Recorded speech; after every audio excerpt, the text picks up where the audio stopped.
There is a science of getting rich, and it is an exact science like algebra or arithmetic. There are certain laws which govern the process of acquiring riches. Once these laws are learned and obeyed by any man, he will get rich with mathematical certainty. The ownership of money and property comes as a result of doing things in a certain way. Those who do things in this certain way, whether on purpose or accidentally, get rich, while those who do not do things in this certain way, no matter how hard they work or how able they are, remain poor. It is a natural law that like causes always produce like effects, and therefore any man or woman who learns to do things in this certain way will infallibly get rich. That the above statement is true is shown by the following facts. Getting rich is not a matter of environment, for if it were, all the people in certain neighborhoods would become wealthy, the people of one city would be all rich, while those of other towns would all be poor, or the inhabitants of one state would roll in wealth, while those of an adjoining state would be in poverty. But everywhere we see rich and poor living side by side, in the same environment, and often engaged in the same vocations. When two men are in the same locality, and in the same business, and one gets rich while the other remains poor, it shows that getting rich is not primarily a matter of environment. Some environments may be more favorable than others, but when two men in the same business are in the same neighborhood, and one gets rich while the other fails, it indicates that getting rich is a result of doing things in a certain way. And further, the ability to do things in this certain way is not due solely to the possession of talent, for many people who have great talent remain poor, while others who have very little talent get rich. Studying the people who have got rich, we find that they are an average lot in all respects, having no greater talents or abilities than other men. It is evident that they do not get rich because they possess talents or abilities that other men have not, but because they happen to do things in a certain way. Getting rich is not the result of saving or thrift. Many very penurious people are poor, while free spenders often get rich. Nor is getting rich due to doing things which others fail to do. For two men in the same business often do almost exactly the same things, and one gets rich while the other remains poor or becomes bankrupt. From all these things, we must come to the conclusion that getting rich is the result of doing things in a certain way.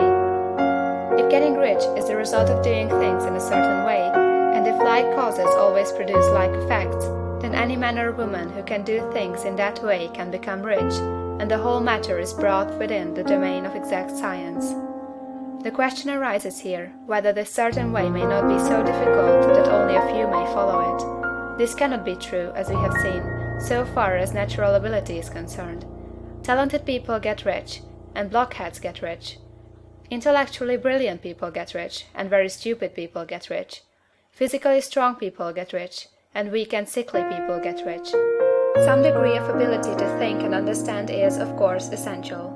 But in so far natural ability is concerned, any man or woman who has sense enough to read and understand these words can certainly get rich. Also, we have seen that it is not a matter of environment. Location counts for something. One would not go to the heart of the Sahara and expect to do successful business.